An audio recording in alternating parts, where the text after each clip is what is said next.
का काम बोलेगा, मेरा बूथ बोलेगा, मोदी का काम बोलेगा, मेरा बूथ बोलेगा, मोदी का काम बोलेगा। मेरा बूथ बोलेगा।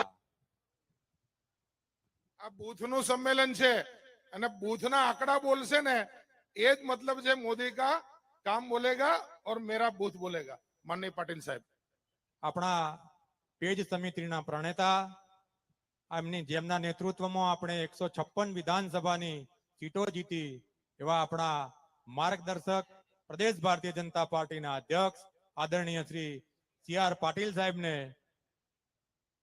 આપણને સંબોધન કરવા માટે વિનંતી કરું છું।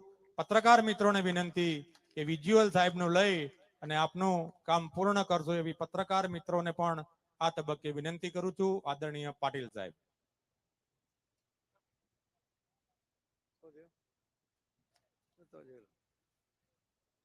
ભારત માતા की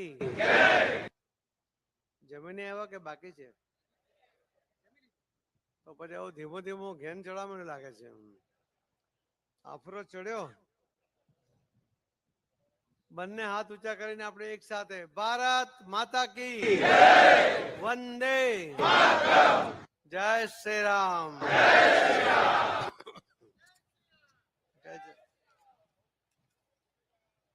બનાસકાંઠા લોકસભાના બૂથ પ્રમુખો, શક્તિ કેન્દ્રના પ્રમુખો, પ્રભારીઓ અને સૌ આગેવાનોની આજની આ મીટિંગમાં આપણી વચ્ચે ઉપસ્થિત આદરણીય કેબિનેટ મંત્રી શ્રી બળવંતસિંહજી રાજપૂત, જિલ્લાના પ્રમુખ શ્રી કીર્તિસિંહ વાઘેલા, અમારા સાથી સાંસદ શ્રી પરબતભાઈ પટેલ, બાબુભાઈ દેસાઈ, રાજ્યસભાના સદસ્ય શ્રી રેખાબેન ચૌધરી, બનાસકાંઠાના ભારતીય જનતા પાર્ટીના ઉમેદવાર શ્રી જયંતિભાઈ કવાડિયા, પ્રદેશના ઉપાધ્યક્ષ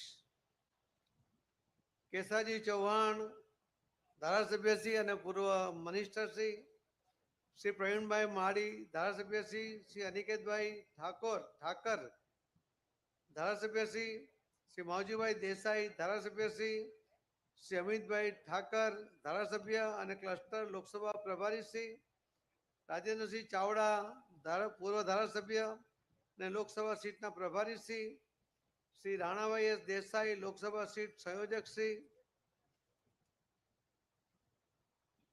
श्रीमती नौकाबेन प्रजापति, प्रदेशना मंत्री श्री श्री हरिभाई चौधरी, पूर्व सांसद और पूर्व राज्य कक्षाना केंद्र सरकारना मंत्री श्री श्री दिनेशभाई जेहानावाडिया, पूर्व राज्यसभा सांसद श्री श्री कांतिभाई कचोरिया, पूर्व मंत्री श्री अर्जुनभाई एस पटेल, पूर्व मंत्री श्रीमती रेखाबेन खानेसा, पूर्व धारासभ्य पालनपुर, श्री गोविंदभाई प्रजापति, श्री वसंतभाई भटोल, पूर्व धारासभ्य श्री गोविंदभाई पण पूर्व धारासभ्य, श्री शशिकांतभाई बंटिया, पूर्व धारासभ्य श्री गोवाभाई देसाई, पूर्व धारासभ्य श्री मफतभाई पुरोहित नहीं,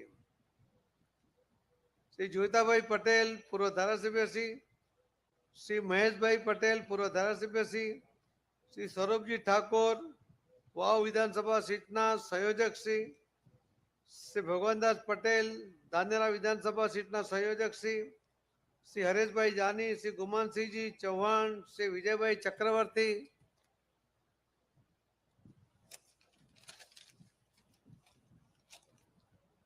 श्रीमती कुमोदबेन जोशी, पूर्व जिला पंचायत प्रमुख, श्री सुखदेव सिंह सोड़ा, पूर्व जिला पंचायत प्रमुख, श्री दिनेश भाई दवे, पूर्व जिला पंचायत प्रमुख, श्री मगनभाई माड़ी, पूर्व chairman Shri ware house, Bahadur Singh Vaghela, प्रमुख डीसा तालुका भाजप, श्री लाधुभाई चांदाभाई पारगी, श्री सौसीभाई पटेल, श्री भावराभाई एन चौधरी, डास पर बैठेला आगेवानो અને વિશાળ સંખ્યામાં અહીં ઉપસ્થિત બનાસકાંઠા લોકસભાના બૂથના પ્રમુખો, પ્રભારીઓ, શક્તિ કેન્દ્રના પ્રમુખશ્રીઓ અને એની ઉપર જિલ્લાના પદાધિકારીઓ, જિલ્લાના પ્રતિનિધિઓ અને ડાયસ પર બેઠેલા આગેવાનો, આપ સૌને વંદન કરું છું, આપ સૌને પ્રણામ કરું છું. મિત્રો, કેટલી વારથી બેઠા છો? કેટલી મિનિટ આપો છો? 1 કલાક ક્યાં? આપણી પાસે હમણાં ક્યાં સમય છે? હું બોલવા માટે કે ભાષણ કરવા માટે આવ્યો જ નથી. પણ હું તો હમણે અધ્યક્ષે કહ્યું કે અમે 5 લાખની લીડથી જીતવાના છે. તો મારે તો તમારી પાસે સાંભળવું પડે કે પ્રમુખ કે એટલે જીતી ના જવાય. બૂથનો પ્રમુખ કે તો માની લેવાય. તો બૂથના પ્રમુખો શું કહે છે?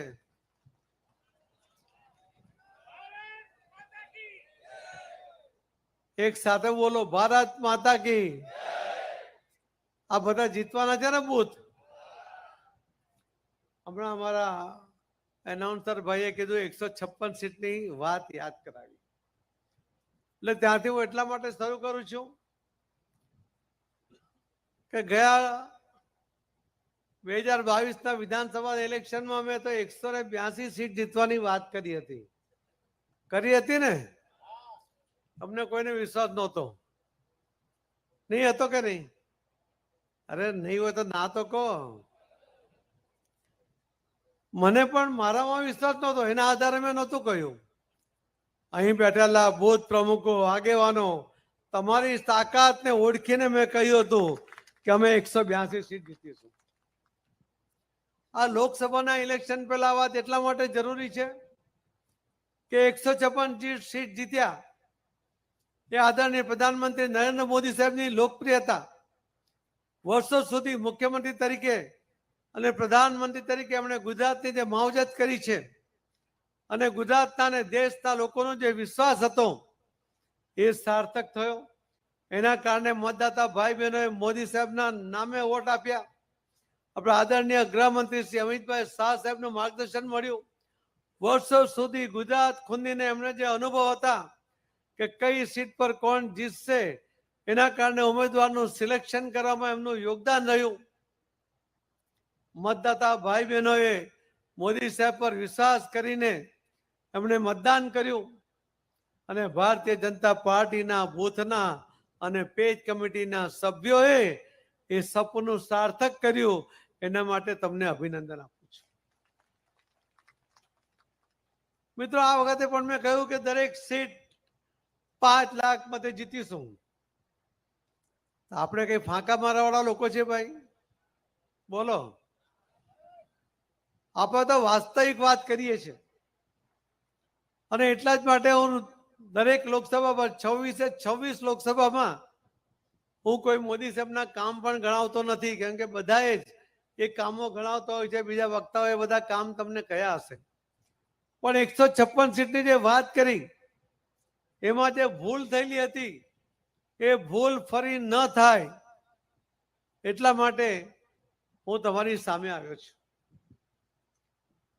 આપણે વિધાનસભાના ઇલેક્શનની અંદર શું રિઝલ્ટ આવ્યું કદાચ તમને એનું વિશ્લેષણ ખબર નહીં હોય, પણ ગુજરાતના ઇલેક્શનની અંદર આપ પાર્ટીને 40 લાખ કુલ મત મળ્યા હતા. કોંગ્રેસને કુલ મળીને 80 લાખ મત મળ્યા હતા અને ભારતીય જનતા પાર્ટીના તમામ ઉમેદવારોને મળીને 1,68,00,000 મત મળ્યા હતા.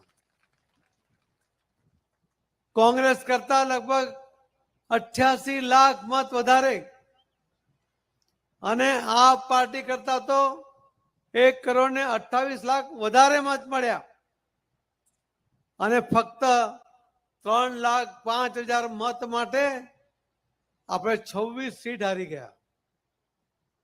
ખ્યાલ છે તમને? તમારે અહીંયા કેટલી સીટ હાર્યા? 2, 4, 5 હાર્યા. 7 માંથી 5, 9 છે માંથી. આપણે તો અપક્ષ બી હમણાં તો આપણે હારેલા જ ગણાય. પછી આવ્યા પણ આપણે તો હારેલા જ ગણાય.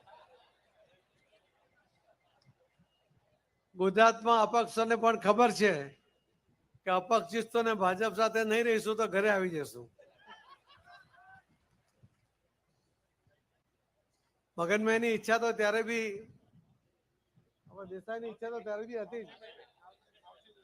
માવજીભાઈની ઈચ્છા ત્યારે પણ હતી, પણ થોડું નસીબ જોર ના કર્યું. પણ એ મારે તમને યાદ કરાવવા છે કે આ 3,05,000 26 સીટ હાર્યા. એની અંદર આપણે કેટલા મતો માટે હાર્યા?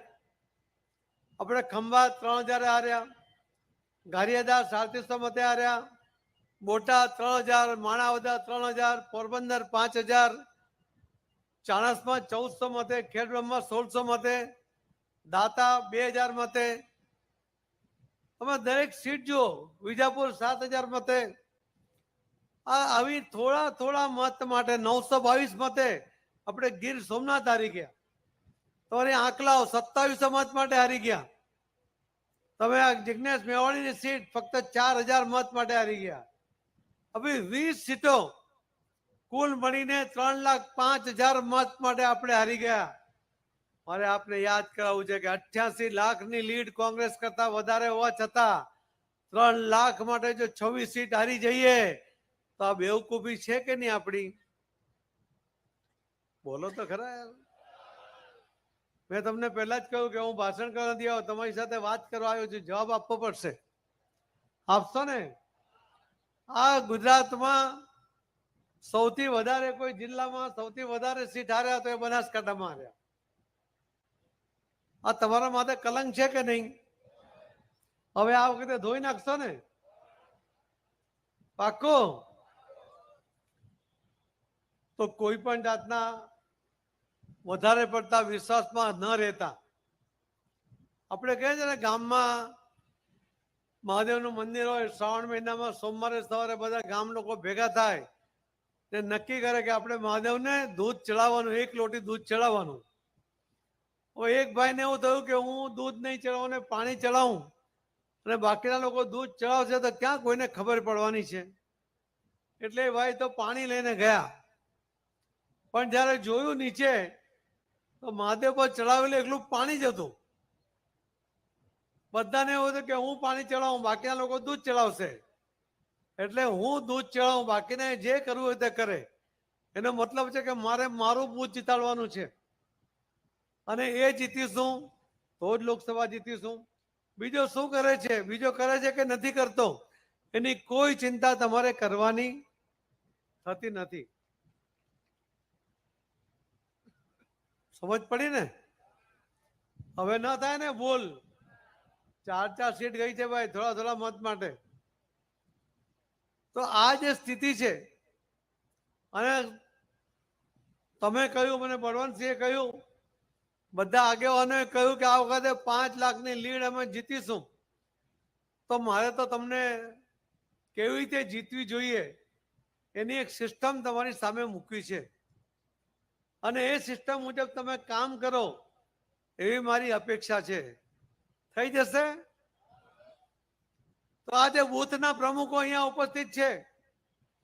એ બૂથના પ્રમુખોને વિનંતી છે કે તમારી નીચે 14 જણની ટીમ છે, તમારી સાથે બીજા 13, એટલે કુલ 14 જણની બૂથની સમિતિ છે. ના હોય તો ના કહેજો. તમારા અહીંયા કુલ મળીને પેજ કમિટીના સભ્યો દરેક પેજ ઉપર, દરેક બૂથ ઉપર 150 લોકો છે. જેમાં ના હોય ને તો આજે ને આજે બાકીના જેટલા ખૂટતા હોય તો બનાવી નાખજો, પણ 150 દરેક બૂથમાં હોવા જોઈએ. હવે આખા દેશમાં ગુજરાત એકલા પાસે ભારતીય જનતા પાર્ટીના પ્રાથમિક સદસ્ય 1,13,00,000 છે, અને ભારતીય જનતા પાર્ટીના પેજ પ્રમુખ ગુજરાતમાં 74 લાખ છે. આ બેની વચ્ચેનો તફાવત તમે સમજી લો કે હું મારા ઘરમાં, હું, મારી પત્ની, મારો દીકરો, એની પત્ની, જેટલા લોકો એ બધા જ તમારા પ્રાથમિક સદસ્ય બની શકે એવા 1,13,00,000 છે. અને જે પેજ કમિટીના સભ્ય છે એ એક ઘરમાંથી એક જ લઈ શકાય, ભલે પ્રાથમિક સદસ્ય હોય, પણ એક ઘરમાંથી એક જ વ્યક્તિને લઈ શકાય. એનો અર્થ છે કે ગુજરાતની અંદર 74 લાખ ઘરોની અંદર આ પેજ કમિટીના સભ્યો છે. હવે આ 74 લાખ અને ગુણ્યા આપણે એક ઘરમાં એવરેજ 3 લોકો જ ગણીએ, કોઈમાં 2 હોય, કોઈમાં 4 હોય, કોઈમાં 5 હોય, 3 ની એવરેજ મૂકીએ ને તો 2 કરોડ ને 22 લાખ પેજ કમિટીના સભ્યો એના ઘરમાં જે મત છે 3 એ પ્રમાણે 2 કરોડ ને 22 લાખ મત છે. પણ આપણને ગયા વખતે 1 કરોડ ને 68 લાખ મત તો મળ્યા, પણ જો આ 22 થયા હોત તો મેં તો તમને હિસાબ બતાવ્યો કે 3,05,000 ઓછા પડ્યા, પણ આ 2 કરોડ ને 22 લાખ દરેક પેજ કમિટીના સભ્ય આ મતદાન કરે ને તો આ કોંગ્રેસની ડિપોઝિટ તમે જશે કે નહીં? પાક્કું જશે. તો આ જે પેજ કમિટીના સભ્યોના ઘરે એનો સંપર્ક કરવા માટે આ બૂથ પ્રમુખો તમારા કમિટીના સભ્યોને જે 14 જણ છે અને 150 તમારા એક બૂથમાં પેજ કમિટીના સભ્યો છે, એ એક પેજ પર 5 આવા 2 પેજ એ લોકોને તમે આપી દો એટલે આ 14 જણ પાસે 28 પેજ જશે. તમારા લગભગ 30-32 કઈ પેજ હશે તો કોઈ મહિલા મોરચાના પ્રમુખને, કોઈ યુવા મોરચાના પ્રમુખને, કોઈને પણ જોડી દો, કોઈ પણ આગેવાનને જોડી દો અને તમારી સાથે તમારા બૂથમાં રહેતા કેબિનેટ મંત્રી હોય, તમારા જિલ્લાનો અધ્યક્ષ હોય કે કોઈ પણ હોદ્દેદાર હોય એને પણ સાથે રાખો.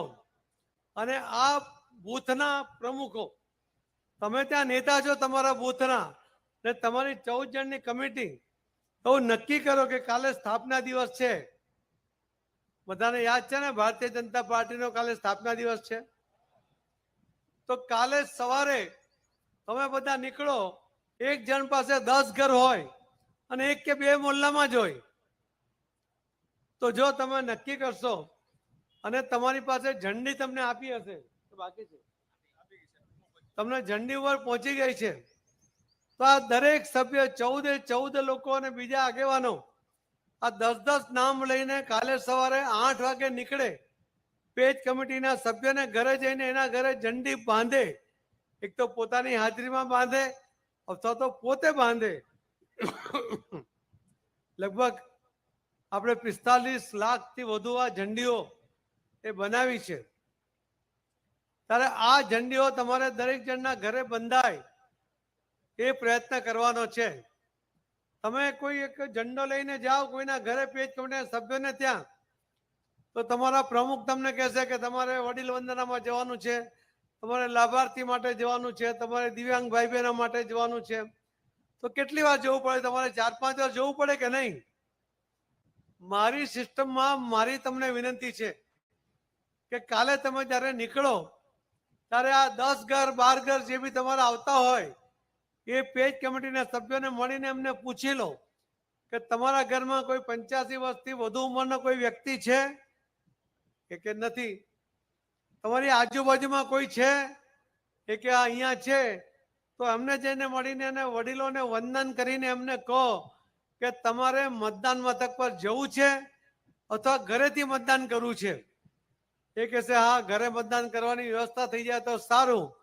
તો તમે એનું નામ, એનું એડ્રેસ, મોબાઈલ નંબર લઈ લો અને અહીંયા પ્રમુખને આપી દો. એ કલેક્ટરશ્રીને કહી દેશે તો એ આખું લિસ્ટ આપશે. તો એ વડીલોના ઘરે મતદાન કરવા માટે અધિકારી જશે અને એનું મતદાન કરાવી દેશે. એ વડીલને એમ લાગશે કે જો ભારતીય જનતા પાર્ટીનો કાર્યકર્તા, એણે મારી કાળજી કરી, મારે મતદાન મારે કરવું હતું, મોદી સાહેબને વોટ આપવો હતો અને હું જઈ શકું એમ નહોતું, પણ વ્યવસ્થા ભારતીય જનતા પાર્ટીના કાર્યકર્તાએ કરી. તો કોને મત આપશે? આવું થોડું નહીં, બધા એક સાથે બોલો, કોને મત આપશે? તમે એ જ વખતે પાછો બીજો પ્રશ્ન કરો પેજ કમિટીના સભ્યને કે આ તમારા આજુબાજુમાં કોઈ દિવ્યાંગ ભાઈ બહેન રહે છે? એ કે ના નથી. તો કોઈ વાંધો નહીં, પણ કોઈ જગ્યાએ હોય તો દિવ્યાંગ ભાઈને જેને ભાઈ બહેનને જેને પૂછજો કે તમારી પાસે દિવ્યાંગનું સર્ટિફિકેટ છે? એ જો 40% વધારે દિવ્યાંગતા એમના શરીરમાં હોય, એનું જો એનું સર્ટિફિકેટ હોય તો એના પણ ઘરે જઈને અધિકારી મતદાન કરાવશે. એમણે મતદાન મથક સુધી જવાની જરૂર નથી. કેટલા કામ થયા? એક ઝંડી આપવાનું થયું, બીજું વડીલ વંદના થયું, ત્રીજું બોલો દિવ્યાંગ ભાઈ બહેનોનું થયું. હવે ચોથું કામ છે તમારું કે જે એના માટે તમને પ્રમુખે વારંવાર કહ્યું હશે કે લાભાર્થીઓનો સંપર્ક કરો. તમે ગયા બી હશે, કદાચ બાકી પણ હશે, પણ પેજ કમિટીમાં જતી વખતે તમારો લાભાર્થીનું લિસ્ટ છે, તમને ખ્યાલ આવશે કે કુલ જે નામ છે એક પેજમાં 30, એટલે 2 પેજ તમારી પાસે છે, એમાં તો 60 નામ છે, અને એમાંથી 10 ઘરના એટલે લગભગ 15 નામ એ તમારા પેજ કમિટીના સભ્યો અને એના ઘરના લોકો થઈ જાય છે. ત્યાં જો કોઈ લાભાર્થી હોય, કદાચ પેજ કમિટીનો સભ્ય પણ લાભાર્થી હોઈ શકે, બીજો પણ હોઈ શકે, અને એને કેટલા લાભ મળે છે એનું લિસ્ટ પણ મેં પ્રમુખને આપ્યું છે. તો એ જો તમે એને લાભાર્થીઓને મળી લો, એને તમે કહો, એના ઘરે જાઓ, એ તમને પાણી આપે, તો એમ કહેવાય કે ઘર ફાઇન બનાવ્યું છે, સરકારની કોઈ મદદ મળી હતી, મોદી સાહેબની યોજનાનો કોઈ લાભ લીધો હતો? કે હા લીધો હતો. પછી તમને આગ્રહ કરે કે ચા પીને જાઓ, તો ચા હોય ત્યારે પૂછ્યો કે તમે ગેસ પર ચા બનાવી, આ મોદી સાહેબની યોજનામાંથી તમને આ ગેસ મળ્યો છે? કે હા. એટલે એને કેટલા લાભ થયા?